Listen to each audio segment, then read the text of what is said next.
របស់ខ្ញុំដែលរងចាំមកជាយូរជាមួយជាមួយបរោសម្រាប់អ្នកអธิบายដូចជាគ្រូសំឡេងសេចក្តីមានអត្ថន័យដែលស្ដាប់មកច្បាស់ហើយក៏គូក៏បានតែគូដូចជាសាច់ឆ្កែហើយបែរមកអួតតែជនសម្រួលឲ្យពួកអានេះពីកពត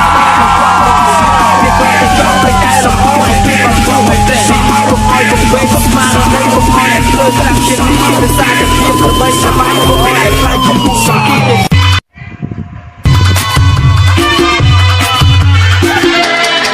ព្រះវរបិតាបរិជ្ជបុត្រានិងព្រះអញ្ញាណបរិសុទ្ធកូនកំពុងតែអធិដ្ឋានសូមជួយឲ្យកូនឆ្លងផុតសមរភូមិរបៀបសម្ដីដែលកូនកំពុងតែប្រយុទ្ធកូននឹងសម្លេះពួកវាឲ្យអស់ឲ្យពួកវាងាប់មិនរលត់ហើយនេះជាវេនរបស់ខ្ញុំដែលរងចាំមកជាយូរជា